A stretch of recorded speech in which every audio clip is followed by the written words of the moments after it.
A Boeing 737 belonging to China Eastern Airlines crashed at 2:38 p.m. on March 21st in Guangxi, with 123 passengers and 9 crew members on board. No survivors have been found. The airline told reporters that the plane met airworthiness standards and that the crew was healthy at takeoff. 2 days after the crash, the cockpit voice recorder was found and sent to an aviation research institute in Beijing for decoding. While it's still premature to conclude the cause of the crash, as we wait to find out what happened in the cockpit, let's review some of the unusual facts about the crash and hope they'll help us put things into perspective. Hi everyone, I'm Lei. Welcome to my show. The March 21st crash is unusual in several ways. First is the Chinese leadership's response. Usually for such disasters, the Chinese leader would address it in a day or two. But for this crash, just a few hours after it happened, Xi Jinping ordered an immediate investigation and issued a statement. French news agency AFP noticed Xi's unusually swift public reaction. He said he was shocked. Chinese Premier Li Keqiang also reacted immediately by asking that information be released in a timely and accurate manner. And another unusual aspect of the crash is how the airplane came down. A video captured by a surveillance camera of a nearby Chinese mining company showed that the plane went into an abrupt nosedive before it crashed. According to data captured by radar, the plane dropped in altitude from 29,000 feet to 8,000 feet within a minute at a vertical speed of 31,000 feet per minute or 372 miles per hour. This is an abnormally high speed, 5 to 6 times the speed of a plane falling after losing power. Even if all engines failed, the plane's aerodynamic design would allow it to glide down. The dramatic vertical fall is puzzling. Also unusual is the fact that the crew didn't send any distress signals or respond to multiple air traffic controller calls. And according to eyewitnesses, the airplane was not on fire before it crashed. Australian aviation expert Jeffrey Thomas said this about the plane's mysterious nosedive. Tragically, in the past, this sort of profile, meaning a straight nosedive, is typically associated with suicides. It's almost as though the plane was being controlled into the dive. Yao Chen, a former lieutenant colonel in China's Navy who now lives in the West, also analyzed the plane's descent and said, "The high speed of the plane zapping down likely came from the engine's thrust. I think it's very likely human manipulation, a suicide act." A mainland Chinese aviation expert also shares this view. Shortly after the crash, Li Hanming offered 3 possible causes. 1, the act of suicide by the pilot. 2, a missile attack. And 3, aircraft design or maintenance problems. This article has now been removed from all Chinese websites. The crash became headline news in China. The great censors of Beijing's propaganda department feared the amount of attention it had received. 10 hours after the plane came down, the MU5735 hashtag on Weibo, the Chinese version of Twitter, had reached 1.7 billion views. But an hour later, it was reduced to 320 million. The censors, however, couldn't stop people from looking into possible causes. Various posts and articles kept popping up. An industry insider, Lin Ping, wrote on the Phoenix News portal that the captain of the doomed flight was Yang Hongda.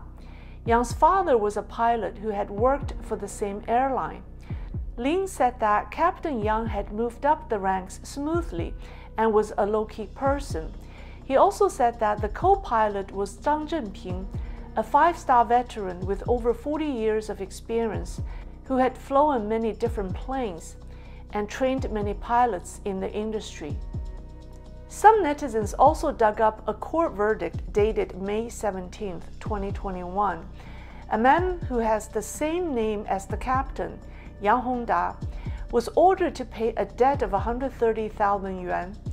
But we don't know if this Yang Hongda was indeed the captain. And another unusual fact is that on Zhihu, the Chinese version of Korra, There was an anonymous post on January 1st, 2022. It predicted that there would be a crash at the end of the year and that no passenger or crew member would survive. An article published on the news portal was removed by the authorities. The article discussed the financial difficulties of airlines and was titled, "Eastern Airlines Crash Under the Pressure to Strictly Control Maintenance and Reduce Costs After Losing Tens of Billions." As reported by First Financial and Hong Kong Economic Times, Zhang Qing, who is the Deputy Director of Development Planning at the Civil Aviation Administration of China, or CAAC, said at a recent online event that the traffic in the first 2 months of this year dropped 43% compared to the same period in 2019, before the pandemic. Xiong Yanhua, the Director of Finance for the CAAC, said at the same event that Chinese airlines have increased their debt by more than 30%, and that the debt of airport enterprises has increased by more than 40%. And what's most worrisome is that the outlook for 2022 is grim. Annualized loss for the industry would be around 130 billion yuan this year, much higher than the 97 billion yuan loss in 2020 and 84 billion yuan loss in 2021. In an online post, a Chinese aviation industry insider said that pilots got pay cuts ranging from 10% to 40%. Flight attendants are also getting pay cuts.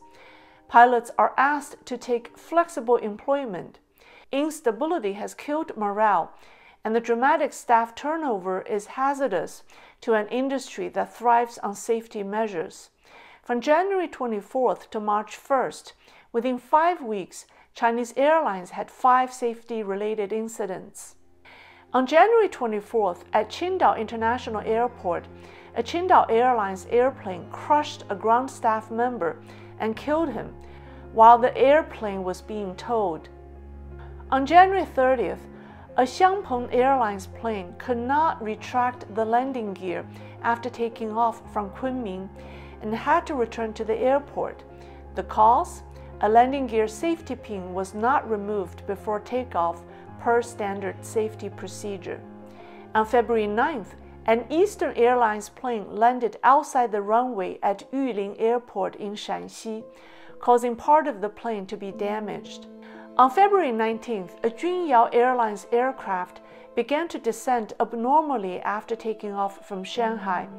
It led to an emergency landing at Wuhan Airport after large spider-like cracks on the left side of the cockpit windshield were discovered.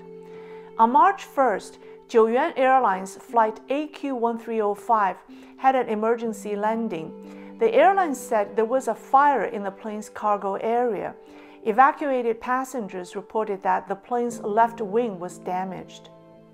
I'm ending my program with this video in which a Chinese pilot tells about his struggle with financial difficulties and his marriage. His story gives us a realistic look at the pressure some Chinese pilots may be experiencing. I hope the authorities will publish the real cause of the crash truthfully and openly, without manipulation. That's the only way to prevent the same tragedy from happening again. 因为我是一名飞行员，飞行员呢收入跟航班量，有很大的关系。在疫情之前，我的收入还可以，就是简单的可以维持着正常的生活是没问题的。无论我媳妇儿上班不上班，但是疫情之后呢，民航业受影响非常大，航班量少，我又是个低号副驾驶，所以收入受影响很大。这样就是说我们不吃不喝，每个月贷款3个贷款加起来的话就15000、16000的样子，而我的工资只有1万多一点，11000、12000的样子，所以我们每个月都入不敷出，这个情况已经持续2年了。我的小孩，我的宝宝已经1岁了，就是从我宝宝出生，我媳妇就没有再上班了，基本上是完全是靠我一个人的收入来支撑。我呢试过跑外卖，也试过闪送，也试过顺风车，然后现在在楼下的钱大妈做兼职。跑外卖的时候，跑闪送的时候特别的危险，也特别的辛苦，尤其跑外卖，有时候那真的危险，我被撞了2次，所以我感觉在钱大妈兼职还是比较安全的。就是在我作为一个家里的男人的时候，我在想办法挣钱，但是以我的一个人的时间跟能力，就是说只能挣到这么多钱，现在只能加上钱大妈每个月3000多，我一个月的净收入大概也就15000，但是不能够还贷款，所以我就想着让我媳妇儿去上班，她上班然后让我妈来带宝，但是我媳妇儿就是不愿意。这个问题我们吵了很多次。当天晚上吵完架，第2天我就又去钱大妈兼职了。中午回来的时候，我媳妇儿已经不在家了。